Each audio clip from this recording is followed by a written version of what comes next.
సంతోషిస్తూ ఉన్నాను. గతించినటువంటి ఆదివారం నుండి దేవుడు ఎంతవరకు తన రెక్కల చాటున భద్రపరిచినటువంటి రీతిని బట్టి మరొకసారి దేవుని నామమును స్తుతిస్తూ ఉన్నాను. ప్రియులారా, ప్రత్యేకించి ఆదివారం ఆరాధన క్రమంలో సిద్ధపరచబడినటువంటి లేఖన భాగములు మనం జ్ఞాపకం చేసుకుందాం. అపోస్తలుని కార్యములు 11వ అధ్యాయము 26వ వచనాన్ని మనం జ్ఞాపకం చేసుకుందాం.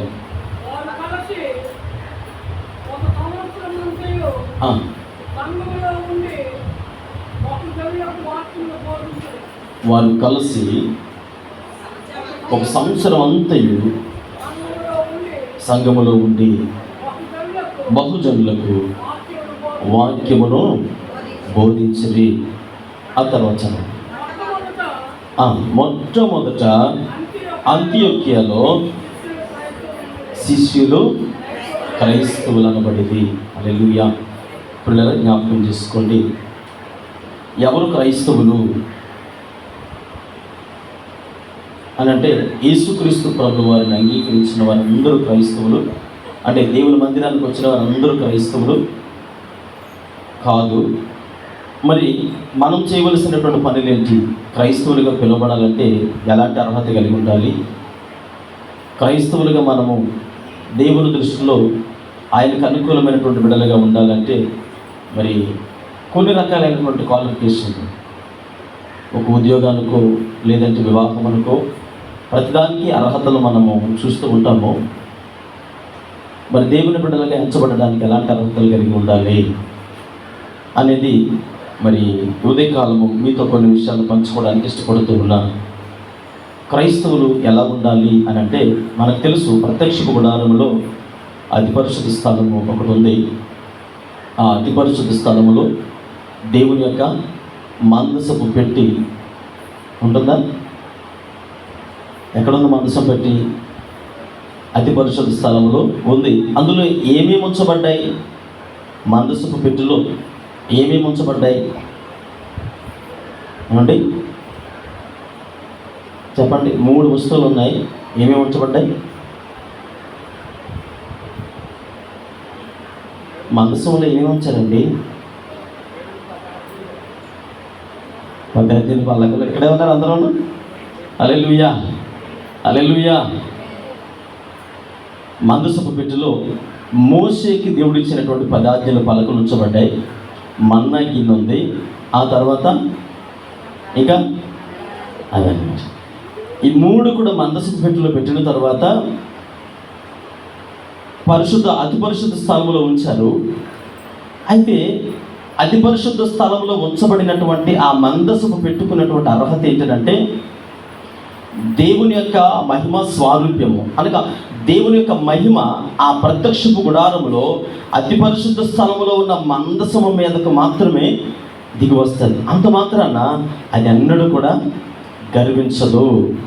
అది ఎన్నడూ కూడా తనను తాను ఆ పరిశుద్ధ స్థలం అయితేనేమి, ఆవరణమునైతేనేమి ఎన్నడూ కూడా తక్కువగా చూపించడానికి అంత కూడా కలిసి ఉన్నట్లుగా మనం చూడగలుగుతూ ఉన్నాము. అంటే ఒక క్రైస్తవ విశ్వాసి ఎలాంటి లక్షణాలు కలిగి ఉండాలి అని అంటే, ముఖ్యంగా క్రైస్తవులు అనబడాలి అనంటే దేవుని సన్నిధానంలో మన జీవితాలు మందసపు పెట్టేలాగా ఒదిగిపోయి ఉండాలంట. ఎన్ని ఎరిగినా దేవుని మందిరావరణంలో అంటే ఇన్ని చరిత్రలు కలిగినటువంటి అంటే ఈ 3 ఒకటి ఆవరణములో అంటే మందసపు పెట్టెలో ఉన్నటువంటి మన్నా గిన్నె విషయంలో కానీ, అహరోను కర్ర కానీ, 10 ఆజ్ఞలు కానీ, ఇశ్రాయేలు చరిత్ర అంతా కూడా ఆ 3 మీద ఆధారపడి ఉంది. ఈనాడు మన యొక్క జీవితాలు కూడా వాటి మీదే ఆధారపడి ఉన్నాయి. మరి అలా ఆధారపడినప్పటికీ మందసపు పెట్టి ఎలాగైతే చరిత్ర అంతను ఎరిగి అలా ఒదిగి ఉండిపోద్దో, ఒక క్రైస్తవ విశ్వాసి ఒదిగి ఉండాలని చరిత్ర తెలియజేస్తూ ఉంది. పిల్లలను జ్ఞాపకం చేసుకోండి. అంటే మనము చేయవలసినటువంటి పని ఏంటి అని అంటే, ఏం చేయాలంటే ఎంత తెలుసుకున్నా ఇంకా ఏం చేయాలి? నేర్చుకోవడానికి ప్రయత్నించాలి. చాలండి అనుకోకూడదు. ఇప్పుడు కూడా సరిపోయింది, ఇక నాకు చాలు, ఇక నాకు అన్నీ వచ్చేసు అని ఎవరైతే మాట్లాడతారో, ఎవరైతే అలా అంటారో వారు ఖచ్చితంగా బుద్ధిహీనులే. జ్ఞాపకం చేసుకోండి. ఇక్కడ మనం జ్ఞాపకం చేసుకుంటున్నప్పుడు దేవుని వాక్యము ఎఫ్రాయిముతో అంటుంది కదా, ఎఫ్రాయిము నీకు నడక నేర్పించినది నేనే అని యేసుక్రీస్తు ప్రభుల వారి యొక్క చరిత్రకు పూర్వము తండ్రి ద్వారా మాట్లాడుతున్నటువంటి మాటలు మనం జ్ఞాపకం చేసుకుంటూ ఉన్నాము. అంత మాత్రమే కాదు, ఇక్కడ ఈ వాక్య భాగం ద్వారా మనం నేర్చుకునేటువంటి ఒక పాదం ఏంటంటే, మొట్టమొదటిగా శిష్యులు క్రైస్తవులు అనబడ్డారు, విశ్వాసులు క్రైస్తవులు అనబడ్డారని రాయబడి ఉందా? ఏమంటే అక్కడ ఏం రాయబడి ఉంది? అంతియోకియాలో 1 సంవత్సరము ఉన్న తర్వాత అక్కడ ఉన్నటువంటి క్రైస్తవులు అంటే విశ్వాసులని క్రైస్తవులు అని పిలవలేదు. ఏమన్నారు? చదవండి అక్కడ. శిష్యులు క్రైస్తవులుగా ఎంచబడ్డారు. అంటే ఈరోజు మన అందరం కూడా ఎలా మారాలి? విశ్వాసులుగానే ఉండిపోవాలా? ఏమండి? అంటే విశ్వాసులుగా మన జీవితాలు ఎన్ని సంవత్సరాలైనా అలా విశ్వాసులుగానే ఉండిపోతే వారి జీవితాల్లో దేవునికి లోబడలేదు అని అర్థము, దేవునికి విధేయులు కలిగి ఉండలేదని అర్థము.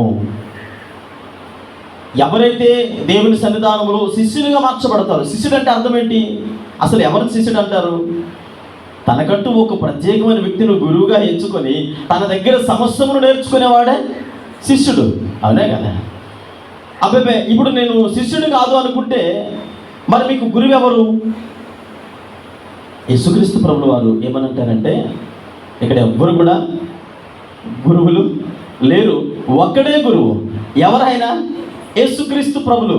అంటే ఆయనే గురువు కనుక ఈరోజు మన అందరం ఎలా మార్చబడాలి? శిష్యులుగా మార్చబడాలి.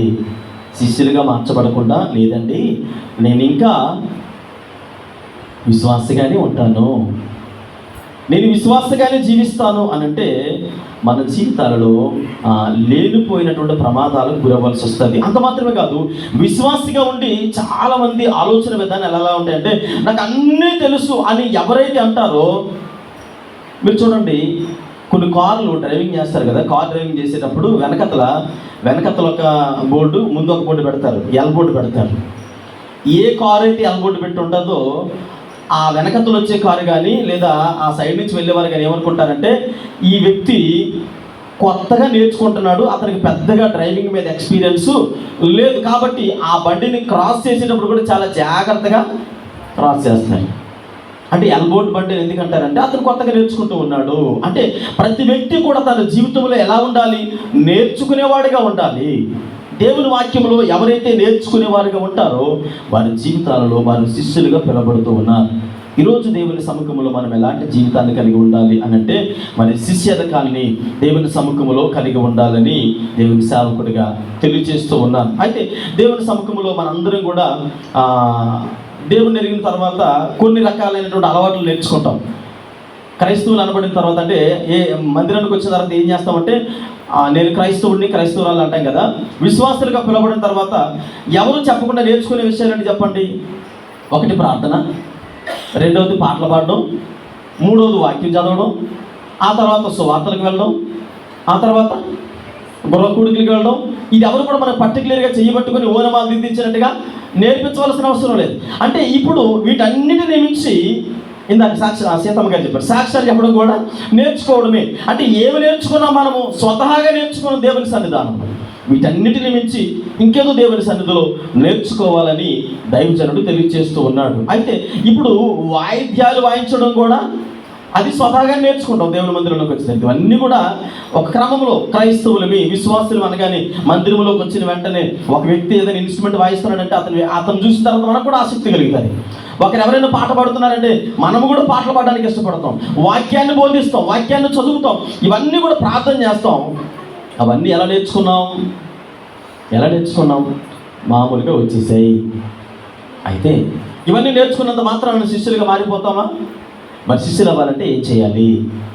దేవుని వాక్యం నుండి మరికొన్ని విషయాలు దేవుని సముఖంలో మన ఆధ్యాత్మిక జీవితాల విషయంలో పటిష్టత పరచుకోవడానికి ఇక్కడ చూడండి. మొట్టమొదటిగా మత్తయి సువార్త 11వ అధ్యాయము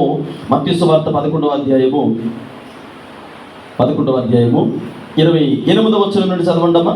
28, 29 వచనాలు. ప్రయాసపడి భారం మోసుకొనుచున్న సమస్త జనులారా నా యొద్దకు రండి, నేను మీకు విశ్రాంతి కలుగు చేస్తాను. నేను సాత్వికుడును దీన మనస్సు గలవాడును గనుక.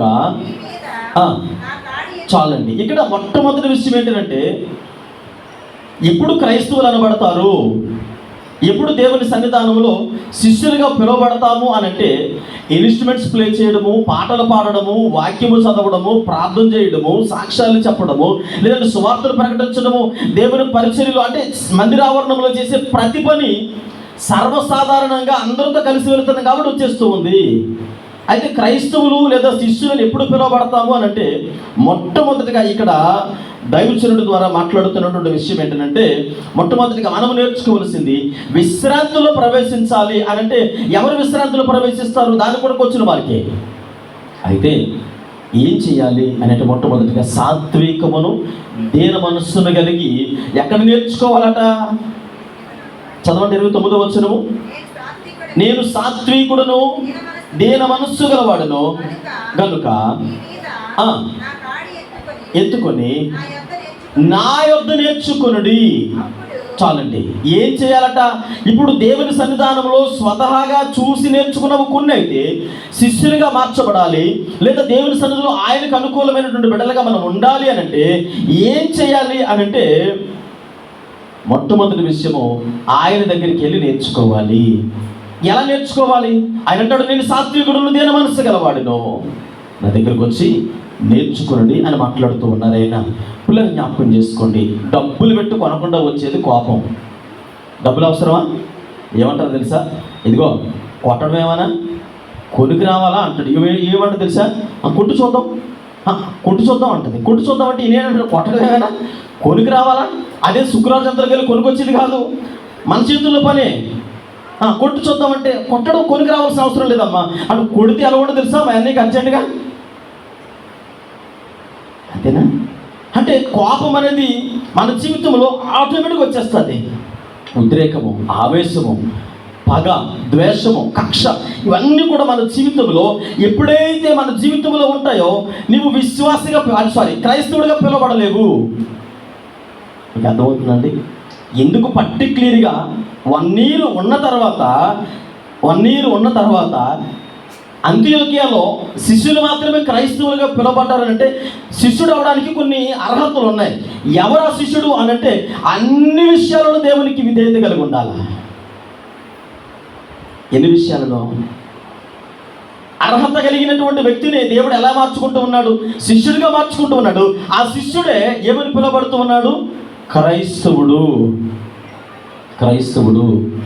ఒకవేళ మన జీవితంలో కోపం, ఆవేశం, ఉద్రేకం, ఇంకేమేమో ఉన్నాయి. అయితే ఈనాడు దేవుడి యొక్క సేవకుడిగా తెలియజేస్తూ ఉన్నాను. ఆయన అంటూ ఉన్నాడు కదా, ఆయన దేవుడితో, ఎబ్రియులకు రాసిన పత్రికలు ఏమన్నదంటే, యేసుక్రీస్తు ప్రభువు గారి గురించి మాట్లాడుతుంటారు. ఆయన దేవుడితో సమాన అనుభవం కలిగిన వాడై ఉండి, ఏం కలిగి ఉన్నాడట? సమాన అనుభవం కలిగిన వాడై ఉండి దీన మనస్సును వస్త్రమును ధరించుకొని సాత్వికముతో విధేయత కలిగిన వాడే ఆయన నరుని పోలికగా, అంటే మానవ స్వరూపమును ధరించుకొని తనను తాను రిక్తులుగా చేసుకుని లోకానికి వచ్చేసి ఏం చేస్తూ ఉన్నాడట? విధేయత. ఎందుకు తగ్గించుకోవాలి యేసుక్రీస్తు ప్రభువు వారు? ఆయన తగ్గించుకోవాల్సిన అవసరం ఏమైనా ఉందా? ఒక మాట తెలియచేస్తాను. మా ఇంటర్ కథల ఒక ఆంటీ ఉండేది, నాకు మేనత ఉంది. ప్రతిరోజు ఆవిడ ఏం చేసేదంటే, వాళ్ళ ఇంట్లో కసం అంటే తెలుసా? కసం అంటే ఇంట్లో ఉన్న చెత్త అంతా తుడుచుకొచ్చి మా ఇంటి ముందు వేసింది, మా ఇంటి పక్కన వేసేది, గోడ పక్కన వేసేది, రోజు పోసేసింది. మా తమ్ముడికి చెప్పాను ఒకసారి, ఒరే పొలం మేనత్తే కదా తీసి తుడిచేదా అంటే, నేను తొండం అన్నాడు. మా అక్కకి చెప్పాను, నేను తొండం అన్నాడు. సరే మా తమ్ముడు పిలిచి అడిగింది, ఏరా తొడొచ్చు కదా, పోన్లే ఆవిడేదో బుద్ధి కడుగుతున్నది కదా, తుడిచవచ్చు కదంటే, నేను మగవాడిని చీపురు పట్టుకోను అన్నాడు. ఎవడట? నేను మగవాడిని, నేను చీపురు పట్టుకోనంటే, సరే నువ్వు మగవాడు కదా, అయినా మనం మగవాడు అంటే నేను అన్నాను, నన్ను కలపకలేదు, నువ్వు మగవాడు కదా బాబు అని చెప్పేసి శాట చీపురు తీసుకుని వచ్చి అది ఎత్తేసి పడేసింది. అలా దాదాపుగా ఒక 10-15 రోజుల పాటు ఆ ఆంటీ చూస్తుండగా నేను ఉదయాన్నే లేచి చక్కగా తుడిసేసి మా పెరట్లో ఉన్నటువంటి ఆ గేదెలకు ఆ శుభ్రంతో పాటుగా అది కూడా తుడిసి పక్కన పెడుతుంటే, ఒక రోజు వచ్చి ఏమన్నా తెలుసా, నాన్న అలా చెయ్యలేరా, వద్దులే, మీలాంటి మగపిల్లలు కదా, మీరు చేయడం బాగోదు, సరేలేరా, వద్దులే నేను తుడుస్తానులే అని అంటే ఆ మాట ఎవరు ఆలకిస్తూ ఉన్నారు? మా తమ్ముడు ఆలకించి అంటాడు, ఇప్పుడు బుద్ధి వచ్చిందేమో అని అంటే నేను అన్నాను, మగతనం అనేది మన జీవితంలో అంటే కొడితేనో కోప్పడితేనో తిడుతోనో అది కాదు మగతనం అనేది. ఒక వ్యక్తిని మన జీవితంలో సంపాదించుకుంటే, లేదంటే ఎదుటి వ్యక్తిని ఆ సామెతలలో ఏమని రాయబడదు అంటే, యుద్ధము చేసేవాడో లేదంటే పోట్లాడేవాడో లేదంటే కోపముతోనో ఉద్రేకముతోనో సాధించేది కాదు అంటాడు. సాత్వికముతో ఏం చేయాలట?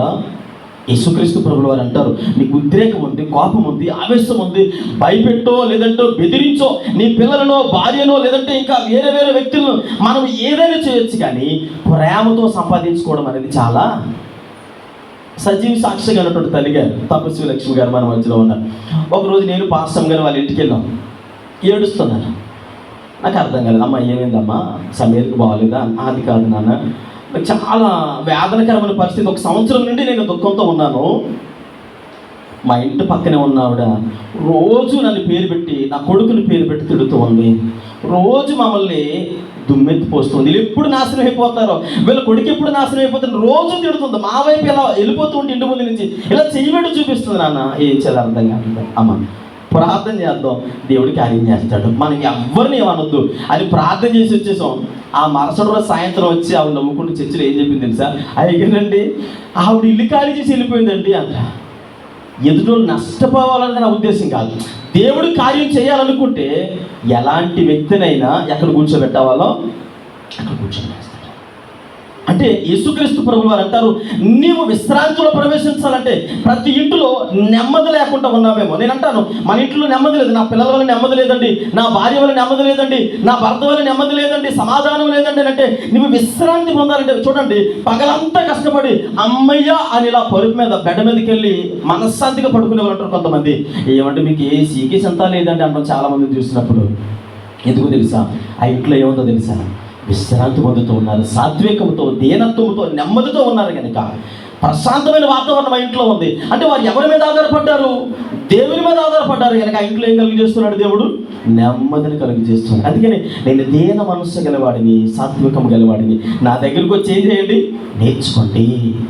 నా దగ్గరికి వస్తే నేను నేర్పిస్తాను. ఓకే, నీలో ఏ విధమైనటువంటి కోణముదో నాకు తెలియదు, ఎలాంటి పరిస్థితుల్లో ఉన్నావో నాకు తెలియదు, పిల్లలు జ్ఞాపకం చేసుకో. ఆయన దగ్గరికి వెళితే ఆయన ఏం చేస్తాడట? సాత్వికమును దీనత్వమును నేర్పిస్తాడట. నీ వల్ల నీ భార్య ఒకవేళ ఇబ్బంది పడుతుందేమో, లేదు నీ వల్ల నీ భర్త ఇబ్బంది పడుతున్నాడేమో, నీ వలన పిల్లలు ఇబ్బంది పడుతున్నారేమో, లేదా నీ వల్ల సేవకులు లేదంటే విశ్వాసులు మరి ఒకరి వల్ల ఒకరు ఇబ్బందులు పడే కంటే దేవుని సముఖంలో సాత్వికమును దీన మనస్సును కలిగి ఎవరైతే ఉంటారో వారి జీవితాలలో దేవుడు ఉన్నతమైనటువంటి కార్యాలను జరిగించడానికి ఇష్టపడుతూ ఉన్నాడు. చూడండి, సామెతల గ్రంథం 27వ అధ్యాయం 3వ వచనం చదవండి. సామెతల గ్రంథము 27వ అధ్యాయము 3వ వచనాన్ని చదువుకుందాం. సామెతల గ్రంథము 27వ అధ్యాయం 3వ వచనం. అమ్మా, రాయి బరువు, ఇసుక భారము, మూడిన కోపము, ఈ రెండింటికంటే బరువు అంట. ఏమండి, ఒక బస్తా 20 కేజీలు ఇసుక బస్తా ఎవరికైనా ఎత్తి ఇక్కడి నుంచి అమ్మ కొద్ది కాంప్లెక్స్ దించేస్తారండి అన్నాం అనుకోండి, ఇసుక బరువా తేలిక? బరువే. అటు నుంచి వచ్చిన తర్వాత అంటారు ఈ మెల్ల పట్టేసాయండి అంటారు. ఎందుకని? 20 కేజీలు ఇసుక బస్తా ఎత్తుకెళ్ళింది కాబట్టి. అదే ఇంత రాయ ఆవిడ నెత్తి మీదకి ఎక్కి అమ్మ కొద్దిగా అక్కడ తీసుకెళ్ళి అలా అక్కడ దించేసారంటే అటు నుంచి వచ్చిన తర్వాత అంటారు అబ్బా సలుపు వచ్చేస్తానండి అంటారు. అంటే ఇసుక బరువే, రాయి కూడా బరువే. వీరింటికంటే ఎవరిదట బరువు? మూడుని యొక్క కోపము, అర్థం పర్థం లేనట్టు ఆవేశాలు. ఒకవేళ అసలు ఏం జరిగిందో తెలీదు. నేను ఒక మాట చెప్తాను, బాధపడకండి. సర్వసాధారణంగా చాలా గృహాల్లో జరిగేటువంటి చిన్న మిస్టేక్స్ ఏంటంటే, పాపం ఇతను ఎక్కడో ఆఫీస్లో పనిచేసుకుంటాడు, అమ్మగారు అర్జెంట్ ఫోన్ చేస్తారు, ఒరే మీ ఆవిడ నన్ను చంపేయాలని చూస్తున్నాడు అంతే అనేసి అమ్మ ఏం జరిగిందని లోపు ఫోన్ కట్ చేసేస్తుంది. అతను అయ్యి బాబోయ్ నాకు జన్మనిచ్చిన తల్లి చచ్చిపోయేలా ఉందని చెప్పేసి ఆతృతిగా ఎక్కడ ఫైల్స్ ఎక్కడ పని అక్కడ వదిలేసి పడుతున్నాడో లేస్తాడో చూసుకొని బండేసుకొని ఇంటికి వచ్చేస్తాడు. పాపీవుడు ఆయన వచ్చాడు కదని చెప్పేసి ఇలా డోర్ తీయగానే ఏమండి ఫోన్ కూడా చేయకుండా వస్తారేంటంటే ఇంక ఎందుకు వచ్చాడో చెప్పకుండా పట్ట కొట్టేశాడు అనుకోండి. అసలు ఏం జరిగిందండి అని అంటే ఏ సమాధానం ఉండదు, కొట్టేస్తాడు. ఏమైందండి అని అంటే నువ్వు మాట్లాడుకున్నావు మా అమ్మని చంపాలనుకున్నావట అంటాడు. పరిగెత్తుకుని అమ్మ దగ్గరికి వెళ్ళేటప్పటికి ఒక దగ్గర కూర్చొని ఏడుస్తుంది అనుకుంటే, అమ్మా ఏం జరిగిందంటే మీ ఆవిడ కూరలో ఉప్పెక్కి వేసేసింది అంట. ఎందులోని కూరలో ఉప్పెక్కి వేసేసిందంటే ఆవిడేమైనా అంటే పొరపాటున జరిగి ఉండొచ్చు, పాపం కోడలకి చెప్పి ఉండొచ్చు కదా, అమ్మా కూరలో కొద్దిగా ఉప్పు ఎక్కువైపోయింది, నాకు వేరే కూర ఏదైనా ఉండని చెప్పొచ్చు కదా. అసలు ఆ పనికిమాలుడు విన్నోడైన పోనీ వచ్చిన తర్వాత అసలు ఏం జరిగిందో ముందు తల్లి దగ్గర కనుక్కోవాలి కదా. అంటే మూఢుడి యొక్క కోపము, అర్థం పర్థం లేనటువంటి ఆలోచన విధానాల వల్ల, అర్థం పర్థం లేనటువంటి ఆవేశాల వల్ల అనేక కుటుంబాలు ఆ తర్వాత సారీ మా అమ్మ మాట పూర్తిగా వెళ్ళలేదంటే ఈలోగా ఇవిడ ఏం సరిదేస్తుంది, సూటిగా సరిదేస్తుంది. ఒరే పనికిమాలుడా, అర్థం పర్థం లేని ఆవేశం వలన మీ అమ్మ మాట ఏదో అంటే చంపేస్తుంది అన్న మాటకే నన్ను ఇలా చేస్తావు కదా. ఒకవేళ నిజంగా నన్ను చంపేస్తుంటే నువ్వు ఈరోజు ఇక్కడ చూడండి, ఆ మాట మీరు జ్ఞాపకం చేసుకోండి. మనం ఒకవేళ అలాంటి పరిస్థితుల్లో ఉన్నామేమో, ఆవేశము లేదా కోపము అనేక అనర్థాలకు దారి చేస్తుంది. యేసుక్రీస్తు ప్రభువు వారు గెత్సేమనే తోటలో ఉన్నారు. గెత్సేమనే తోటలో ఉన్నప్పుడు అక్కడ పేతురు, యోహాను, యాకోబు యేసుక్రీస్తు ప్రభువు వారితో ఉన్నారు. అప్పటి వరకు యేసు ప్రభువు వచ్చేమన్నారు, నాన్న శోధనలో ప్రవేశించకుండానట్లు మెలుగు కలిగి ప్రార్థన చేయండి అన్నారా లేదా? అరే బాబు ప్రార్థన చేయండి, పడుకుంటారండి, లెగండి అని అంటే మరలా కొరకు పెట్టుకుని పడుకున్నారు. సరే ఈలోగా వచ్చేసారు. యోధ వచ్చి బాధకుడా అని ముద్దు పెట్టగానే రోమ సైనికులు యేసు ప్రభు గారు పట్టుకోగానే అప్పుడు వచ్చేసింది ఎక్కడ లేనటువంటి ఆవేశం. ఎవరికి? పేతురయ్య గారికి. అప్పుడు వచ్చేసి ఇప్పుడు ఎంతవరకు యేసు ప్రభు వచ్చి లెగండి నాన్న ప్రార్థన చేయండి అని అంటే రాలేని మెలకువ సైనికులు రాగానే, ఆపద రాగానే, శోధన రాగానే, సమస్య రాగానే వెంటనే వరలో నుంచి కత్తి తీసేసి అంటాడు, చెవి నరికేసాడంతే. యేసు ప్రభు అన్నారు ఆవేశపడుకో. కత్తి పట్టుకున్నాడు, కత్తితోనే పోతాడు. ఆవేశపడుకో. ఆవేశము అనేక అనార్థాలకు దారి తీస్తుంది. మూడిని యొక్క కోపము ఎవరో పక్కింటోళ్ళు వచ్చి అంటారు, మీ అమ్మాయి ఏం చేస్తుందో తెలుసా అంటే పూర్తిగా కనుక్కోకుండానే లేనిపోని మాట్లాడేస్తాం. ఆ తర్వాత మనం ఎన్ని విధాలుగా సర్ది చెప్పాలంటే పిల్లల మనసులో మనకి స్థానాన్ని సంపాదించుకోలేము, భార్య మనసులో స్థానాన్ని సంపాదించుకోలేము, లేదా భర్త మనసులో స్థానాన్ని సంపాదించుకోలేము. ఒకసారి ఆలోచన చేయండి. యేసు ప్రభు వారు అంటారు, ఒకవేళ కోపముతోనో, ఆవేశంతోనో, ఉద్రేకంతోనో మన జీవితాలు వెళ్ళబుచ్చుతూ ఉన్నప్పుడు ఆయన అంటాడు కదా, ఓకే నువ్వు విశ్వాసిగా పిలువబడాలి, శిష్యుడిగా పిలువబడాలి, క్రైస్తవుడిగా మార్చబడాలి అంటే ఏం చేయాలో తెలుసా? నీ కోపమును, ఆవేశమును, ఉద్రేకమును అవన్నీ పక్కన పెట్టి నా దగ్గరికి రా. నీకెవరు నేర్పించలేదా? నా దగ్గరికి వస్తే నేనేం చేస్తాను? నీకు సాత్వికం నేర్పిస్తాను, దీనత్వమును నేర్పిస్తాను, నెమ్మదితో ఎలా జీవించాలో నేర్పిస్తాను. ఎప్పుడైతే యేసుక్రీస్తు ప్రభువు వారి దగ్గరికి వస్తామో ఆయన సాత్వికమును, ఆ తర్వాత దేన మనసును నేర్పించిన తర్వాత అప్పటి వరకు కుటుంబంలో కలహాలు ఉండొచ్చు, విభేదాలు ఉండొచ్చు, గొడవలు ఉండొచ్చు, మనశ్శాంతి లేకుండా భర్త ఒకవేమో భార్య ముఖం భర్త ఒకరంటే ఒకరు పడకుండా ఎడముఖం పెడముఖం పెట్టుకొని ఉంటే ఆ కుటుంబంలో మనశ్శాంతి లేనటువంటి జీవితాలతో ఉండొచ్చు. ఎప్పుడైతే యేసుక్రీస్తు ప్రభువు వారి సన్నిధానంలో సాత్వికమును, దేన మనసును నేర్చుకుంటామో ఆ కింద వచనం చదవండి, 29వ వచనం చదవండి. అప్పుడు నీ ప్రాణమునకు ఏం కలుగుతుందట? విశ్రాంతి ఎప్పుడు దొరుకుతుంది? మనశ్శాంతి లేదండి, నెమ్మది లేదండి, సమాధానం లేదండి, సంతోషం లేదండి, అసలు ఐక్యత లేదండి అంటే ఎక్కడి నుంచి వస్తుంది ఐక్యత? ఎక్కడి నుంచి వస్తుంది సమాధానము? ఎక్కడి నుంచి వస్తుంది సంతోషము? నీ జీవితంలో నీ జీవితాన్ని, నీ కుటుంబ జీవితాన్ని పాడు చేస్తున్నటువంటి ప్రతి విధమైనటువంటి పరిస్థితులను ఎప్పుడైతే వదిలిపెట్టేస్తావో ఆ రోజు నీ జీవితంలో ఖచ్చితంగా సంతోషాన్ని, నెమ్మదిని, విశ్రాంతిని దేవుడు ఇవ్వడానికి ఇష్టపడుతూ ఉన్నాడు. పిల్లలు జ్ఞాపకం చేసుకోండి. ఆయన అంటాడు కదా, ఈ లోకంలో నీ యొక్క సహవాసాలు, నువ్వెవరితో స్నేహం చేస్తూ ఉన్నావో, నువ్వెవరితో సహవాసం చేస్తూ ఉన్నావో ఆ వ్యక్తుల ద్వారా నీకు వచ్చేటువంటి ఇబ్బందులు, దేవునికి దూరం అయిపోతున్నావు అంటే ఇమ్మీడియట్గా ఆ వ్యక్తితో ఏం కట్ చేయాలి? స్నేహాన్ని కట్ చేయాలి. అడ్జస్ట్మెంట్ అనేది క్రైస్తవ్యంలో ఉండకూడదు. లేదా ప్రార్థన జీవితానికి ఆటంకపరిచేటువంటి కొన్ని పరిస్థితులు ఏవైతే ఉన్నాయో, దేవుని సహవాసమునకు దూరపరిచేటువంటి పరిస్థితులన్నింటినీ కూడా ఏం చేయాలని అంటే ఖచ్చితంగా దూరం చేయాలి. ఇతరులకు మనమే భారమైపోతాం. ఉద్రేకం కలిగిన వాడు, కోపం కలిగిన వాడు, ఆవేశం కలిగిన వాడు, మరి మూడుగా ఉన్నవాడు ఏం చేస్తాడో తెలుసా? మనశ్శాంతి కోల్పోతాడు. తనకు తను నిదానంగా ఉండలేడు. తనకు తనమే భారమైపోతుంటాడు. ఎవరైనా మాట్లాడుతూ ఉంటే అంటే విసుక్కుంటూ ఉంటాడు. ఎవరితోని మనశ్శాంతిగా మాట్లాడలేడు. ఇతను ఏం కోల్పోయాడు? మనశ్శాంతిని కోల్పోయాడు. తన మనశ్శాంతి కోల్పోతాడు. తన ద్వారా తన భార్య మనశ్శాంతి కోల్పోతాడు. పిల్లల మనశ్శాంతి కోల్పోతారు. అంటే తను ఇతరులకు భారంగా మారిపోతాడు. తనకు తన భారంగా మారిపోతాడు. తను ఇతరులకు భారంగా మారిపోతాడు. అందుకని దేవుని సేవకుడిగా తెలియజేస్తూ ఉన్నాను. ఆయన అంటారు కదా, అయ్యా నా దగ్గరికి రా, నేను నీకు సాత్వికమును దీనత్వమును నేర్పించేవాడును. అయితే సాత్వికము దీనత్వం నేర్చుకుంటే మనకు వచ్చే ప్రయోజనం ఏంటి? దానివల్ల ఏమైనా ప్రయోజనం ఉందా?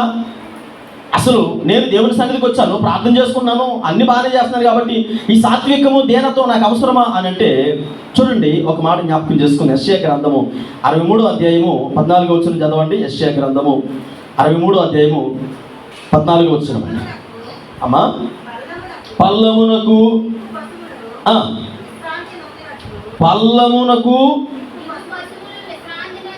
ఎక్కువ పశువులు విశ్రాంతి పొందినట్లు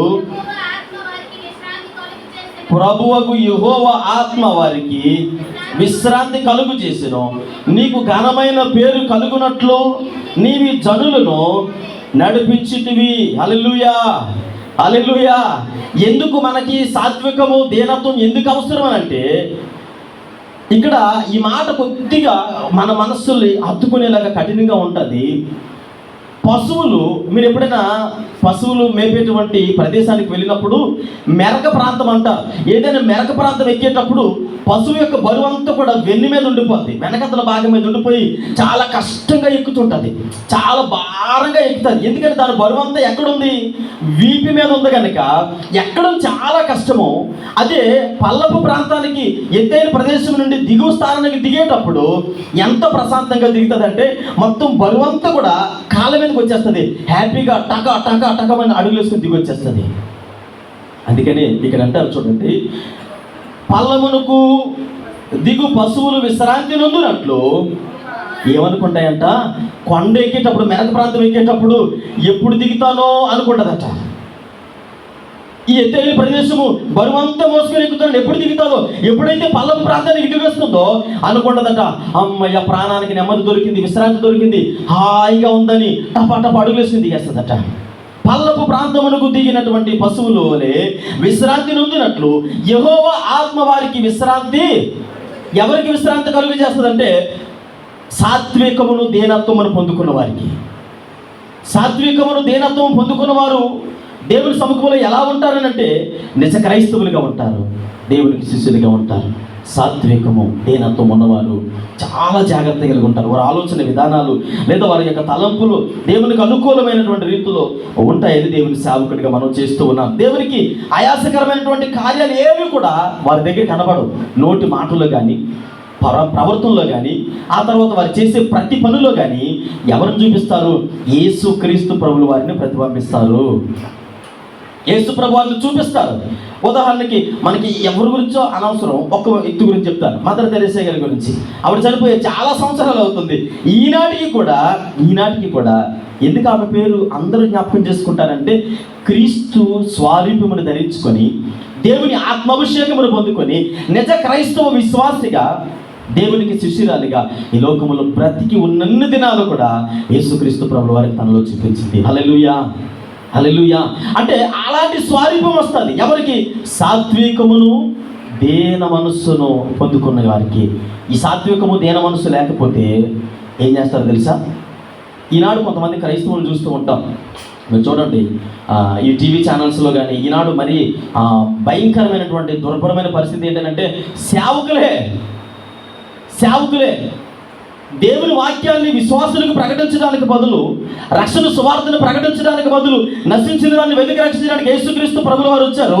ఎక్కడ కూడా శాస్త్రులు పరిశీలనలు కూర్చోబెట్టి, ఇదిగో ఇదేమో ఈటీవీ ఛానల్, ఇదేమో ఎన్టీవీ, మీరు అందరూ రండి, ఇది జ్యోతి టీవీ అని చెప్పేసి అందరిని కూర్చోబెట్టి, ఏంటి బైబిల్ గ్రంథంలో ఆ వచనం ఎలా ఉంది, ఇది ఇక్కడ ఎలా ఉంది, అది ఎప్పుడైనా యేసు ప్రభు వారు డెబిట్లు పెట్టారా?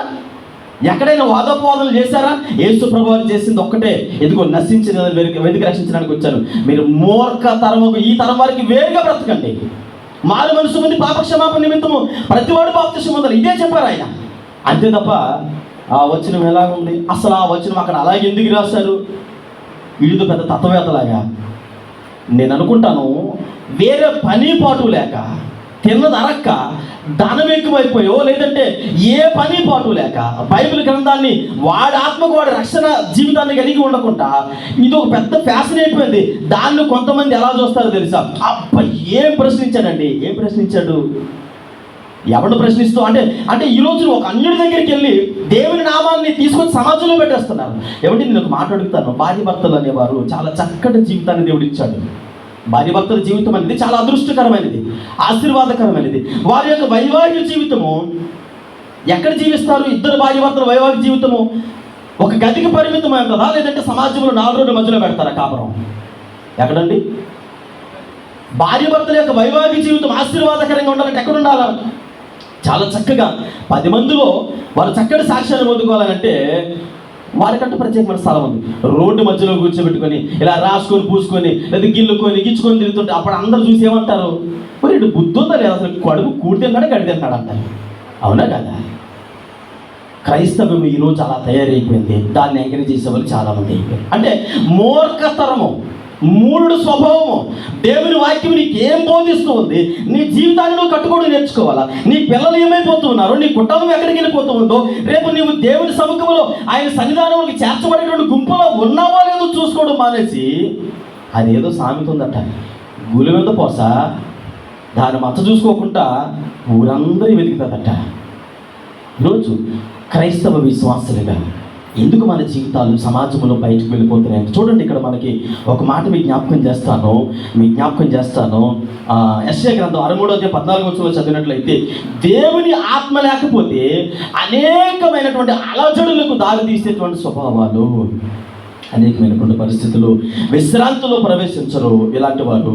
అంత మాత్రమే కాదు, వారి జీవితాలలో దేవుని సముఖంలో ఎన్నడూ, నేను ఇందాక మాట మీకు చెప్పాను, మనం ఏమంటామంటే, అమ్మా ఎందుకు అనవసరంగా నోరు పారేసుకుంటున్నాం, తగ్గొచ్చు కదా అంటే ఏమన్నారు? నేను ఎందుకు తగ్గాలి, నేను ఎందుకు క్షమాపణ చెప్పాలి, అసలు నన్ను ఏమనుకుంటున్నారు, అసలు నా రేంజ్ ఏంటో తెలుసా అన్నిటోడు మాట్లాడతారు కదా. యేసు ప్రభు వారితో పోల్చుకుంటే మన రేంజ్ ఏంటి? ఏమండి, యేసు ప్రభు వారు ఆయన దేవుడై ఉండి మనుషుడిగా తనను తాను రిక్తునిగా చేసుకొని, ఆఫ్టర్ ఆల్ ఈ లోకంలో పాపభరితమైన జీవితాలు కలిగినటువంటి శిష్యుల పాదాలు కలిగిన యేసు ప్రభు వారితో పోల్చుకుంటే ఏంటి మన రేంజు? ఏంటి వెనకాల ఉంది? ఒకవేళ పొరపాటును ఊపిరిపోతే తీసుకెళ్ళి అక్కడ ఏముందో కూడా చూడరు, పట్రా అక్కడ అంటారు, అంతే తడే అక్కడ అంటారు. కుక్క సాగు చచ్చేటువంటి జీవితాలు కలిగినటువంటి మనము యేసుక్రీస్తు ప్రభుల వారి కంటే గొప్పవాళ్ళమండి. ఏమనుకుంటున్నారండి? మమ్మల్ని మేము తగ్గాలా? మేము తగ్గేది లేదండి, ఏ విషయంలో తగ్గం. ఎందుకు తగ్గం? సాత్వికం లేదా? దీనత్వం కలిగి ఉండాలనుకోవట్లేదా? ఇలా కలిగి ఉండాలనుకోకపోతే నువ్వు క్రైస్తవుడివి. శిష్యులు మాత్రమే క్రైస్తవులకు ఎందుకు పిలువబడ్డారు? అంత్యోక్యమైనటువంటి శిష్యులు క్రైస్తవులుగా పిలువబడ్డారు అంటే యేసుక్రీస్తు ప్రభుల వారు వారి యొక్క జీవితాలలో ఎలాంటి భక్తి జీవితాన్ని చూశారు. ఒకవేళ నీకు నేర్చుకోవడం రాకపోతే, ఇంతవరకు అలవాటు చేసుకోవడం లేకపోతే, ఆయన అంటే నా దగ్గరికి రా, నేను సాత్వికమును దేనత్వమును నీకు నేర్పిస్తాను, ఎలా బ్రతకలో నేర్పిస్తాను, ఎలాంటి భక్తిని ఆచరించాలో నేర్పిస్తాను. మూఢనమ్మకాలతో లేదంటే లోకానుసారమైన భక్తిని ఆచరిస్తూ నా కుమారుడు కుమార్తెని చెప్పుకుంటే దానివల్ల వచ్చేటువంటి ప్రయోజనం ఏమి కూడా లేదని దేవుని సాగుగా తెలియజేస్తుంది. చూడండి పిల్లరా, మరి సాత్వికము కలిగిన వారిగా, దేనత్వం కలిగిన వారిగా, కోపమును, ఉద్రేకమును, ఆవేశమును. నేను ఎందుకు ఈ మాటలకి నేను ఎక్స్ప్లెయిన్ చేయడం లేదంటే, ఎందుకు ఎక్స్ప్లెయిన్ చేయడం లేదంటే మీకు అందరికీ తెలుసు కోపం వల్ల వచ్చేటువంటి, ఇప్పుడు కోపపడడంతో ఏమొస్తుంది? కోపపడు కానీ పాపము చేయకుడి. అంటే కోపపడు కానీ పాపం చేయకుడి. అందరూ ఎలా చూస్తున్నారంటే, పాస్టర్ గారండి అసలు ఈ పదం ఒక్కడ తప్పించి ఇంకేదైనా చెబితే బాగుంది కదా, ఎందుకంటే మాకు అసలు తీలేదే, మాలో నుంచి తీలేని పదం ఏదైనా ఉందంటే కోపము. ఇది కాకుండా ఇంకేదైనా చెబితే బాగుంది కదా అన్నట్టు చూస్తున్నారు. కోపపడుడి కానీ పాపము చేయకూడదు. పేతురు కోపడ్డాడు, పాపం చేసేసాడు. అలాగే ఈరోజు మన జీవితాల్లో ఎలాంటి భక్తిని చేయాలనుకుంటూ ఉన్నాం? క్రైస్తవులుగా పిలువబడాలి అని అంటే దేవునికి అనుకూలమైనటువంటి శిష్యుడిగా దేవుని సన్నిధిలో ఉండాలని దేవుని సేవకుడిగా మనం చేస్తూ ఉన్నాం. ఒకటి మొట్టమొదటిది మనం ఏం చేయాలి అంటే ఆయన దగ్గరికి వెళ్ళి నేర్చుకోవాలా. నేర్చుకుంటేనే నువ్వు శిష్యుడిగా పిలువబడతావు, ఆ శిష్యుడు క్రైస్తవుడిగా పిలువబడతాడు. రెండవది చూడండి, 144 కీర్తన భాగము మొదటి చరణాన్ని చదువుకుందాం. 144 కీర్తన భాగము మొదటి చరణాన్ని చదువుకుందాం. నాకు ఆశ్రయ దుర్గమగు యెహోవా సన్నిధింపబడును గాక. ఆయన నా చేతులకు యుద్ధమును నా వ్రేళ్లకు పోరాటమును నేర్పిన వాడే ఉన్నాడు. చాలండి. మొదటిదేమో సాత్వికమును దేన మనసును నేర్పేవాడుగా ఉన్నాడు. రెండవది ఏమి నేర్పిస్తాడట? యుద్ధమును పోరాటమును నేర్పిస్తాడట. ఏమండి, భక్తుడైనటువంటి యోబు గారు అంటారు, నరుల కాలము భూమి మీద యుద్ధ కాలమే, పోరాట కాలమే. అంటే మన జీవితంలో భూమి మీద పుట్టినది మొదలుకొని మరలా మరణించే వరకు ఏం చేస్తాం? ప్రతిరోజు పోరాటమే. ఇంట్లో ఆర్థిక పరమైనటువంటి పోరాటాలు, శారీరక బలహీనతలైనటువంటి పోరాటాలు, అప్పులు బాధలైనటువంటి ఇబ్బందులు, లేదంటే ఇలా ప్రతిరోజు కూడా పోరాటం లేనటువంటి వ్యక్తి ఈ లోకంలో ఎవ్వరు కూడా లేడని దేవుని సేవకుడిగా తెలియజేస్తూ ఉన్నా. మనం ఏమనుకుంటామంటే, చిన్నది జ్వరం వచ్చింది అనుకోండి, ఒక వారం రోజులు పోయిన తర్వాత అమ్మయ్య జ్వరంతో కోలుకున్నాను అనేలోపు కొద్ది కాలు చేతులు పీకేస్తుంటాయి. మరలా హాస్పిటల్కి వెళ్తాం. డాక్టర్ గారు అండి మొన్నదాకా జ్వరం వచ్చిందండి, మొన్నే కోలుకున్నానండి అంటే, అమ్మ నీకు జాండీస్ జ్వరం ఉన్నప్పుడు చికెన్ తినేసావు అన్నారు. అవును, జాండీసా? మళ్ళీ జాండీస్ తోడుకొద్ది మందులు వాడిన తర్వాత అది కాస్త తగ్గింది. ఇలా ఇంటికి రాగానే ఓ 10-15 రోజులు పోయిన తర్వాత ఇంకొకటి ఏదో, అంటే ఒకదాని వెంబడి ఒకటి, అంటే యుద్ధకాలమే, పోరాటమే. మన శరీరముతో పోరాటము, కుటుంబంలో పోరాటము, సమాజంలో, సంఘంలో ఈ పోరాటాలు అనేవి ఆటంకం లేకుండా ఒకటి వస్తూనే ఉంటాయి. మరి ఎలా వాటి నుంచి బయటపడ్డాం? ఏం చేయాలి? ఒకటి, మన జీవితంలో మనల్ని మించి నిత్య నరకాగ్నికి నడిపించేటువంటి ఆవేశాలు, ఉద్రేకాలు, కోపాలు మన జీవితంలో పోవాలి అని అంటే దేవుని సన్నిధికి వెళ్ళాలి. ఆయన సాత్వికమును దేని మనసు గలవాడే మనకి నేర్పించేవాడిగా ఉంటాడు. రెండవది, యుద్ధము మన చేతులకి, మన వ్రేళ్ళకి యుద్ధమును పోరాటములను నేర్పించేవాడిగా ఉన్నాడు. ఎలాగయ్యా మరి సమస్యలోంచి బయటపడము? నా కుటుంబంలో శ్రమలు వస్తూ ఉన్నాయి, ఆటంకాలు వస్తూ ఉన్నాయి, ఇబ్బందులు వస్తూ ఉన్నాయి, వీటన్నిటి నుంచి నేను ఎలా బయటపడాలంటే కీర్తనకారుడు అంటారు, 47వ కీర్తన భాగం అనుకుంటాను, 42వ కీర్తన భాగం 7వ చరణంలో అంటాడు. ఇక్కడ చూడండి, 42వ కీర్తన భాగము 7వ చరణం చూడండి. చెల్లించినట్లు అమ్మా 42వ కీర్తన భాగము, జల ప్రవాహ ద్వారాలు ధ్వని విని కరుడని పిలుచుచున్నవి, నీ అలలన్నీయు నీ తరంగములన్నీ నా మీదగా ఏమవుతున్నాయి? ఆయన అంటే మన జీవితంలో శ్రమలు, తరంగములు, కరుడండి. ఒకదాని సముద్రం దగ్గరికి వెళ్ళి నిలబడండి, సముద్రం కెరటాల దగ్గరికి వెళ్ళి ఒక కెరటం జమ్మును దూసుకొచ్చేది బయటికి. అది మరలా వెళ్ళే లోపే ఇంకో కెరటానికి ఆహ్వానం కలుగుతుంది. అంటే ఒకదాని వెంబడి ఒకటి సముద్రము కెరటాల వల్లే కరుడని మన జీవితంలో మనము కోలుకోలేనటువంటి శ్రమలు మన జీవితాన్ని అణిచివేస్తూ ఉంటాయి. ఎలా కూలుకోవాలి ప్రభువా? ఏం చేయాలి? ఈ సమస్యల్లోంచి, ఆపదల్లోంచి ఏ విధంగా బయటకు రావాలని ఆలోచించేటప్పుడు సమస్యల్లో నుంచో, ఇబ్బందుల్లో నుంచో దేవుడు మనల్ని ఎలా విడిపించాలనుకుంటూ ఉన్నాడంటే, మానవ జీవితం అనేది యుద్ధ కాలము, పోరాట కాలము మనం నేర్చుకుంటూ ఉన్నాము. వీటన్నిటిలో నుంచి బయటకు రావాలంటే చూడండి, అసలు ఎందుకు వస్తూ ఉన్నాయి ఈ పరిస్థితులు? ఎందుకు వస్తూ ఉన్నాయి? ఏ ఇది లేకుండా శ్రమలు, సమస్యలు అయితే రావు కదా. యుద్ధకాలము, పోరాట కాలం ఇవి ఎందుకు వస్తున్నాయనంటే, భక్తుడైనటువంటి యాకోబు గారు అంటారు, ఇవి కోరి తెచ్చుకున్నారు అంటున్నాడు. చూడండి ఒకసారి చదవండి, యాకోబు పత్రిక 4వ అధ్యాయం 1-2 వచనాలు చదవండి. యాకోబు పత్రిక 4వ అధ్యాయము 1-2 వచనాలు. మీలో యుద్ధములను పోరాటములను వేటి నుండి కలుగుచున్నావు అనగా మీ అవయవములలో పోరాడు మీ భోగేచ్ఛల నుండి మీరు ఆశించుచున్నారు కానీ చాలండి. ఇప్పుడు యుద్ధాలు పోరాటాలు దేని వల్ల కలుగుతున్నాయట మీకు అర్థం అవడానికి చెప్తాను చూడండి. ఇప్పుడు నేను సైకిల్ దొక్కుని వెళ్తున్నానండి, సైకిల్ మీద వెళ్తూ ఉన్నాను. సడన్గా నాకు ఒక ఆలోచన వచ్చింది, అరే నాకు కారు ఉంటే బాగున్ను అని వచ్చింది. నాకేం కావాలా? సైకిల్ మీద వెళ్తుంది నా జీవితం. ఇప్పుడు నేను ఏం కోరుకున్నాను? కారు కావాలా? ఇంకా మీకు అర్థం అవడానికి చెప్తాను. ఇప్పుడు కొంతమంది వ్యక్తులు నేను అబ్జర్వ్ చేస్తూ ఉంటాను. ఏం చేస్తారంటే వారు ఉపయోగించిన మొబైల్ కాస్ట్ ఎంత ఉండదు తెలుసండి. నేను చూసి క్యామ్ ఎంత బాగుంది కదా, ఎంత అన్నాను అనుకోండి, 35,000 అండి సెల్లో అంటారు. ఎంత అమ్మ మాట్లాడండి, ఎంత? 35,000 రూపాయలు సెల్లో. నెలకి ఎంత సంపాదిస్తున్నావు? 10,000. ఏమండి, వచ్చేది ఎంత? 10,000, వాడేది ఎంత? 35,000 రూపాయలు. ఇప్పుడు ఖర్చేమో ఎక్స్ట్రా ఉందా? 25,000 రూపాయలు ఎక్స్ట్రా ఉందా? సరే, ఇది పక్కన పెట్టండి, 25,000 పక్కన పెట్టండి. అదో తర్వాత నెలంతా అంటే ఇంట్లో ఖర్చు ఎంత అవుద్ది? ఫ్యామిలీని పోషించడానికి అదొక 20,000 అవుతుంది కదా. ఆ తర్వాత ఇదొక 45,000 అయింది కదా.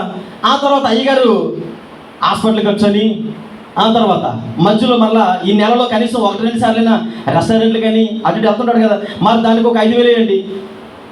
ఎంత అయింది మొత్తం మీద? ఇప్పుడు 50,000 అక్కడ ఏం చేస్తుంది? అలాగ పళ్ళు ఎగిలించుకొని చూస్తుంది. ఎవరి వైపు?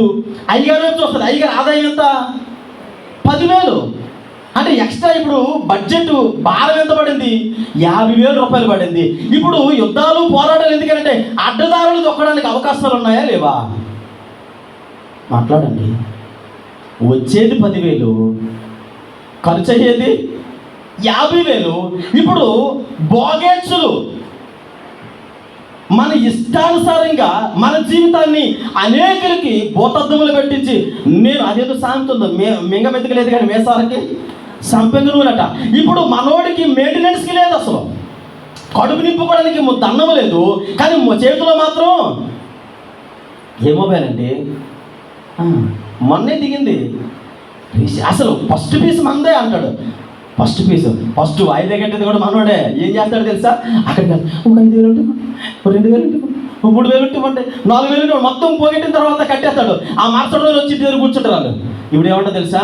ఏమంటే వంట చేయడానికి బియ్యం లేవని అంటది. యుద్ధాలు పోరాటాలు ఎందుకు వస్తున్నాయి అంటే మన భోగేచ్ఛలు మన ఇష్టాలు మన ఇచ్చలు నెరవేర్చుకోవడం కోసము లేనిపోయినటువంటి అలవాట్లు, లేనిపోయినటువంటి కొన్ని అనార్థాలు అనవసరంగా తెచ్చిపెట్టుకొని మన జీవితాలలో, కుటుంబాలలో అనవసరమైనటువంటి ఖర్చులు, అనవసరమైనటువంటి పరిస్థితులకు మనం వెళ్ళిపోవడం ద్వారా ఇప్పుడు చూడండి పిల్లరా, జ్ఞాపకం చేసుకోండి, ఈ పరిస్థితులన్నీ కూడా దేనికి దారి తీస్తున్నాయి అని అంటే దేవుని సన్నిధి నుంచి దూరం అయిపోవడానికి దారి తీస్తూ ఉన్నాయి. మనశ్శాంతి ఉండదు, నెమ్మది ఉండదు, సంతోషం ఉండదు, సమాధానం ఉండదు, అంటే ఇద్దరి మధ్య ఐక్యత ఉండదు. ఆవిడ వచ్చి అంటుంది, ఏమంటే మందిరానికి కదా, మందిరం దేవలేదు పోవద్దరికి అంటాడు. అయ్యగారికి ఏం కోల్పోయాడు? మనశ్శాంతి కోల్పోయాడు. యుద్ధాలు ఊరికినే వస్తాయా? పోరాటాలు ఊరికినే వస్తాయా? అంటే నీ భోగేచ్ఛలు నెరవేర్చుకోవడం కోసము లేనిపోయిన కోరికలను ఇంట్లో తెచ్చి రుద్దావు కనుక. క్రిస్మస్ వచ్చేస్తుంది కదా, కొంతమంది ఏం చేస్తారు తెలుసా? ఏమంటే మరి మీరు అవన్నీ నాకు తెలదు, మీరు ఏదైనా అయిపోండి, నాకు మాత్రం తక్కువలో తక్కువ 15,000 రూపాయలు చీర కావాలి. అయ్యగారు లేదు, తక్కువ తినలేదు. వీళ్ళు కూడా ఏం చేస్తారు తెలుసా? తక్కువలో తక్కువ. మరి మా ఆవిడ 15,000 రూపాయలు తీసుకుందంటే కనీసం నేను కూడా 10,000 రూపాయలు సూడు తీసుకోవాలి కదా అనుకుంటాడు.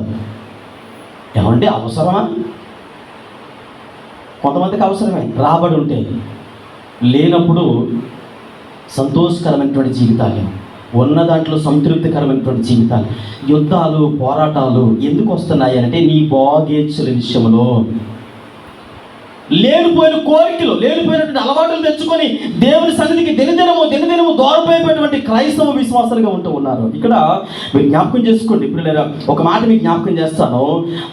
1960 సంవత్సరము 1960-70 సంవత్సరాల మధ్యకాలంలో మంగళగిరి ఆ ప్రాంతంలో, ఈనాడు అమరావతిగా పిలువబడేటువంటి ప్రాంతం ఏదైతే ఉందో ఆ ప్రాంతంలో ఒక ఒక రైతు, చాలా ఉన్నతమైనటువంటి భూస్వామి అంటారు కదా, భూమి కలిగినటువంటి వ్యక్తి, ఒక 100 ఎకరాల భూమి కలిగినటువంటి అధికారి ఇద్దరు పనులు పెట్టుకున్నాడట.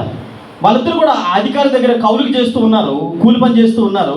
అలా పాలికప్తానం చేస్తూ ఉంటే ఆ అధికారి ఇంకా చనిపోయే స్థితికి వచ్చాడు. దాదాపుగా ఏజ్ అంతా ఒడిగిపోయింది. ఇంకా ఈ మధ్యకాలంలో చనిపోతాను అనే అవగాహనకు వచ్చిన తర్వాత తన బిడ్డలందరికీ పిలిచి ఆస్తిని పనిచేశాడు. పనిచేసిన తర్వాత ఇద్దరు పనివారిని పిలిచి 200 రూపాయలు తీసాడట. చెరుకు కొంత చేతిలో పెట్టి, రే మీ జీవితం అంతా వీటితో బతకండి, మీ జీవితం అంతా దీంతో బతకండి అని చెప్పేసి ఆయన ఇద్దరిని పంపిస్తాడట. ఇక నా దగ్గర పనిచేసేంత అవసరం లేదు, ఆస్తి నా పిల్లలకు పనిచేసింది కాబట్టి మీ ఇద్దరు కూడా 100 రూపాయలతో జీవితంగా బతకండి, చెరుకు 100 రూపాయలు ఇచ్చాను, జీవితాంతం బతకండి అంటే ఒకటి 100 రూపాయలు ఎగాదిగా చూసి 1960-70 సంవత్సరాల మధ్యకాలంలో పట్టుకొని వచ్చేసి ఇచ్చింది ఎంత, 100 రూపాయలు. ఏదో మా కుటుంబం అంతటికి కొన్ని లక్షల రూపాయలు ఇచ్చేసినట్టుగా జీవితం అంతా బతకండి అని చెప్పేసి ఆ భార్యని పిల్లలు తీసుకొని ఆ మంగళగిరి ఆ ప్రాంతం నుండి విజయవాడ వెళ్ళిపోయి చక్కగా మంచి రెస్టారెంట్కి వెళ్ళిపోయి చక్కగా భోజనం చేసి కడుపు నిండా భోజనం చేసి వారికి నచ్చినటువంటి కొన్ని వస్త్రాలు ఏమో కొనుక్కొని చక్కగా మరలా తిరిగి మంగళగిరి ప్రాంతానికి వెళ్ళిపోయాడట, డబ్బులన్నీ ఖర్చు పెట్టేసి. ఇది నా యజమానుడు నాకు ఇచ్చినటువంటి 100 రూపాయలు తినండి అని చెప్పేసి ఆ ఫ్యామిలీ అందరికీ చెప్పి వెళ్ళిపోయాడట. ఇంకొక ఆయన నా యజమానుడు 100 రూపాయలు ఇచ్చి జీవితం అంతా బ్రతకమన్నాడు అని అంటే తన మాట వెనక అతను ఏదో రహస్యం దాగుని ఉంది. జీవితం అంతా బ్రతకమన్నాడంటే ఏదో అర్థం లేకుండా ఆయన చెప్పుండడని ఈ వ్యక్తి ఆ 100 రూపాయలు పట్టుకొని అదే విజయవాడ ప్రాంతం వెళ్ళి 90 రూపాయలు కూరగాయలు కొని ఆ 100 రూపాయలతో చక్కగా ఒక భోజనం తీసుకొని ఇంటికి తీసుకుని వచ్చి భార్య పిల్లలతో సమృద్ధిగా తిని ఆ 90 రూపాయల కూరగాయలు అమ్మాడట. అమ్మి ఆ 90 రూపాయల కూరగాయలు అమ్మితే దాదాపుగా అతనికి లాభం 200 రూపాయలు వచ్చాయి. 200 రూపాయలు వస్తే ఒక 20 రూపాయలు పక్కన పెట్టి మరలా 180 రూపాయలతో మరలా కూరగాయలు పట్టుకుని వెళ్ళి మరలా కొనుక్కొని తీసుకొని వచ్చి ఇతను దాదాపుగా 1980 సంవత్సరంలో అమరావతిలో 2 ఎకరాల భూమి కొన్నాడట. అమరావతిలో ఇప్పుడు రాజధానిగా పిలువబడుతున్నటువంటి ప్రాంతంలో 2 ఎకరాలు భూమి కొని ఇప్పుడు ఆయన విజయవాడ ప్రాంతం అమరావతిలో బాగా కూరగాయల ప్రాంతం అభివృద్ధి చెందిన షాపు. ఇప్పుడు విజయవాడ వచ్చిన తర్వాత కాళేశ్వరం అనేటువంటి సూపర్ మార్కెట్ స్టార్ట్ చేశాడట. కాళేశ్వరం అనే సూపర్ మార్కెట్ స్టార్ట్ చేసి ఇప్పుడు కోట్లకు పడగలెత్తున్నాడట. ఎంతతో స్టార్ట్ చేశాడు? 100 రూపాయలు. వచ్చిన 10,000 వచ్చింది. 10 రోజుల్లో ఖాళీ చేసేద్దాం. ఇప్పుడు తినకపోతే ఇంకెప్పుడు తింటామంటే కాలు చేతులు ఆడినప్పుడు తినేయాలా, కాలు చేతులు పడిపోయినప్పుడు మాత్రం చేతులు చాపుకొని అడుక్కోవాలా. 100 రూపాయలతో పట్టుకెళ్ళి తినేసినోడు గొప్పవాడా? 100 రూపాయలతో కోట్లకు పడగలెత్తి తన వంశావళి అంటే తరాలు మారేటట్టుగా ఈరోజు విజయవాడ ప్రాంతంలో కాళేశ్వరం మార్కెట్ అంటే సూపర్ మార్కెట్ అంటే ఎంత పేరు ప్రఖ్యాతులు సంపాదించిందంటే ఆయన జీవిత చరిత్ర చదువుతున్నప్పుడు సిగ్గనిపించింది నాకు. అరే ఎంత ఆలోచన విధానం ఉండాలి. ఈరోజు కడుపు నింపేసుకుంటే సరిపోద్ది కదా, ఈరోజు జీవితం గడిచిపోతే సరిపోద్ది కదా, వచ్చిన దాంట్లో కొంతైనా కనీసం సేవ్ చేయగలుగుతున్నామా? ఒక క్రైస్తవ విశ్వాసం ఉండవలసిన లక్షణము యుద్ధాలు, పోరాటాలు, విభేదాలు, సమస్యలు, అనేకమైనటువంటి పరిస్థితులు నీ కుటుంబంలో తలెత్తుతున్నాయి అని అంటే దానికి కారణం ఏంటో తెలుసా? భక్తుడని యాకోబు అంటాడు, నీ భోగేచ్చులే. ఏంటా భోగేచ్చులు? నీ ఇష్టాలు. ఇది చేసేయాలి, ఇది తినేయాలి, ఇది అంతే. ఆ రోజుకి అయిపోయింది అంతే. ఆ మరుసటి రోజుకి ఏం చేద్దాం? అదేనా? దీనివల్ల అంటే నీ ఇష్టాల వలన, నీ భోగేచ్చుల వలన ఎలాంటి సమస్యలు ఎదుర్కొంటూ ఉన్నారు? ఎలాంటి సమస్యలు? ఒకరింటి ఒకరికి పడతాం, ఒకరింటి ఒకరికి మాట వినగానే ఇదిగో నువ్వు మాట్లాడితే మర్యాద కూడా అంటాడు. అదేంటండి నేను నీ భార్యనండి, నువ్వు భార్యే, నీ వల్లే నేను నష్టపోయాను అంటాడు. ఎందుకు ఆ పరిస్థితి తెచ్చుకోవాలి? భార్యగా మంచి సలహా ఇవ్వచ్చు కదా, లేదా భర్తగా మంచి సలహా ఇవ్వచ్చు కదా, అమ్మ ఇలా చేస్తే బాగుంటుంది కదా, ఇలా ఉంటే బాగుంటుంది కదా. అంటే స్థిరమైనటువంటి భక్తి జీవితాలు లేక పోరాటాలు, యుద్ధాలు. పిల్లలు జ్ఞాపకం చేసుకోండి. మొట్టమొదటిగా ఒక మనిషి జీవితంలో, క్రైస్తవ విశ్వాస జీవితంలో 3 లక్షణాలు ఉంటాయి. ఈ 3 రకాల పోరాటాలు. ఒకటి సాతానుగాడితో పోరాటము, రెండవది లోకముతో పోరాటము, మూడవది ఇక్కడ మనం జ్ఞాపకం చేసుకుని శరీరంతో పోరాటం. ఒకటి సాతానుగాడితో పోరాటము, రెండవది లోకముతో పోరాటము, మూడవది మన శరీరంతో పోరాటము. ఈ 3 విషయాలలో ఏ వ్యక్తి అయితే జయించగలడో ఆయన జీవితం ఆశీర్వాదకరంగా మలిచిపోతుంది. ఎవరైతే ఇప్పుడు చూడండి, భక్తుడైన దావీదు మీరు జ్ఞాపకం చేసుకోండి. దావీదు ఎక్కడ యుద్ధాన్ని నేర్చుకున్నాడు? అదే దావీదు భక్తుడు అంటున్నాడు కదా, అయ్యా నా చేతులకి నా విరేళ్ళకి యుద్ధమును పోరాటమును ఎవరు నేర్పిస్తూ ఉన్నాడు? దేవుడే నేర్పిస్తూ ఉన్నాడు. నీవు లోకములో నేర్చుకుంటే 100 రూపాయలు ఖర్చు పెట్టినోడు వైపు అలా ఉంటావు. దేవుని దగ్గర నేర్చుకుంటే భక్తుడిని దావీదు ఏం చేశారో తెలుసా? చూడండి, మొట్టమొదటిగా దేవునితో పోరాటం అని చెప్పాను. సాతానుగాడితో పోరాటము. దావీదు మీదకి మొట్టమొదటిగా యుద్ధానికి వచ్చింది ఎవరు? సింహము దావీదు మీదకి యుద్ధానికి వచ్చింది. సింహాన్ని జయించగలిగేటువంటి అంటే సాతాను లాంటి సింహము దాడి చేసినప్పుడు ఎవరు జయించడం నేర్పించారు? దేవుడే జయించడం నేర్పించాడు. రెండవది ఎలుగుబంటి. లోకం అనేటువంటి ఎలుగుబంటి దాడి చేసినప్పుడు ఎవరు విజయాన్ని ఇచ్చారు? దేవుడే ఇచ్చాడు. పోరాటం యుద్ధం నుంచి.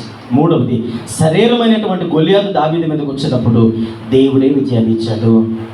ఈరోజు నీ జీవితంలో, నీ కుటుంబంలో, మరి మన జీవితాలలో అలాంటి పరిస్థితులు యుద్ధకాలం అంతా కూడా పోవడానికి ఎవరి దగ్గరికి వెళ్ళాలి? దేవుని సన్నిధికి వెళ్ళాలి. ఒకటి సాత్విక గుణం, దేని మనసును నేర్పించేవాడుగా ఉన్నాడు. అవి ఎప్పుడైతే ఎవరైతే నేర్చుకుంటారో వారే శిష్యులుగా పిలువబడతారు, వారే క్రైస్తవులు అనబడతారు. రెండవది పోరాటములు, యుద్ధములు మన కుటుంబంలో ఎందుకు వస్తున్నాయి అనంటే మన ఇష్టాలను నెరవేర్చుకోవడం, భోగేచ్చుల మీద ఆధారపడడం ద్వారా అది ఎలాగైనా నెరవేర్చుకోవాలి, మన కోరికలు ఎలాగైనా తీర్చుకోవాలని ఎక్కడైతే నువ్వు ఉండిపోతున్నావో సాతాను విషయంలో, లోకం విషయంలో, శరీర విషయంలో నువ్వు సుఖభోగాలకు బానిస అయిపోతున్నావో, దేవుని సముఖంలో ఆయన అంటాడు, ఇదిగో ఇంతవరకు నువ్వు అలా ఉన్నావు కదా, ఇప్పుడు నా దగ్గరికి వస్తే నేనేం చేస్తాను? నీ చేతులకు, నీ వ్రేళ్ళకు పోరాట పడమని నేను నేర్పిస్తాను. నీ కుటుంబంలో నుంచి ఏ విధంగా నువ్వు బ్రతికి బచ్చగట్టాలో, బయటికి ఎలా రావాలో నేను నేర్పిస్తానంటూ ఉన్నాడు. దావీదుకి నేర్పించినటువంటి దేవుడు మనకి నేర్పించడా? పిల్లలు జ్ఞాపకం చేసుకుని మరొక మాట, మొదటి దశలోనికి రాసిన పత్రిక 3 విషయాలు జ్ఞాపకం చేస్తూ ఉన్నాను. మొదటి దశలోనికి రాసిన పత్రిక 4వ అధ్యాయము 2వ వచనం నుండి మనం చదువుకుందాం. మొదటి దశలోనికి రాసిన పత్రిక 4వ అధ్యాయం 2వ వచనం నుండి చదువుకుందాం. అమ్మా కాగా మీరు ఎలాగ నడుచుకొని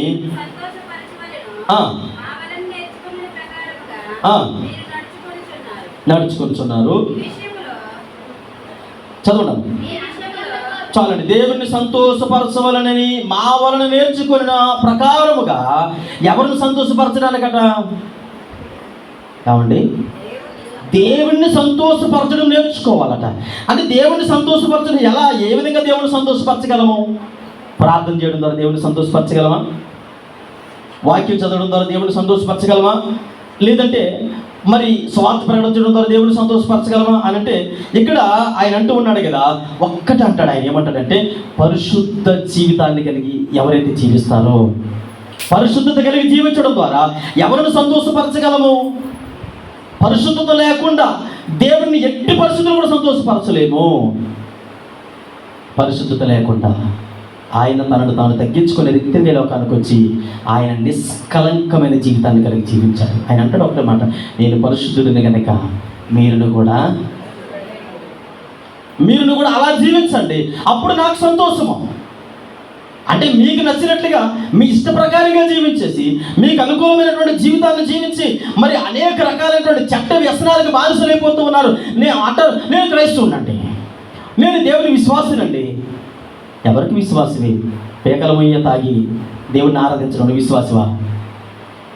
లోకంలో అడ్డమైనటువంటి దారులు తిరిగి దేవుని సన్నిధానంలోకి వచ్చి ప్రార్థన చేస్తూ నువ్వు విశ్వాసమా? ఆయన అదేనన్నాడు. ఏమంటే అలాగని అన్నాడు ఆయన, నీకు ఇష్టం వచ్చినట్టు తిరుగు, నేను మాత్రం పరిశుద్ధుని, నువ్వు ఎలా బ్రతికినా పర్వాలేదని చెప్పాడా దేవుడు? ఎక్కడైనా చెప్పాడా? మోసేకి అన్నాడు దేవుడు.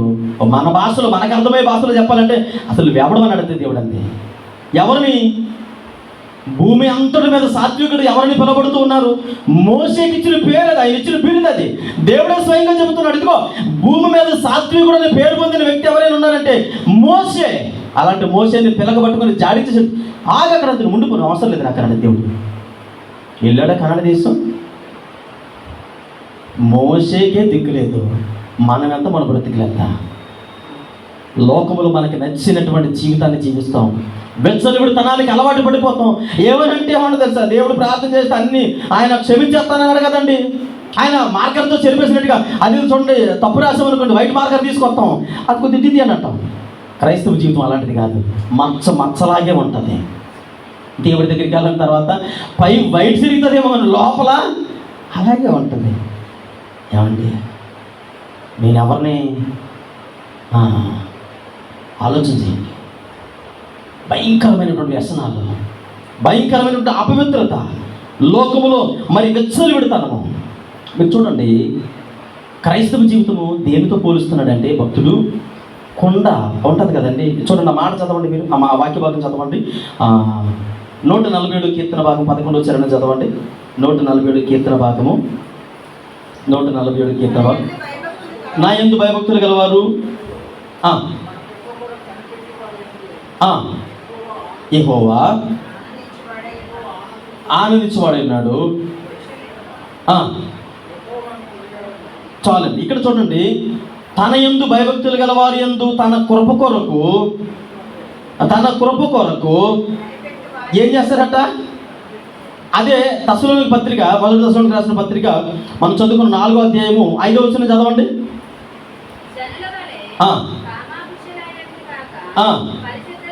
పరిశుద్ధత యందును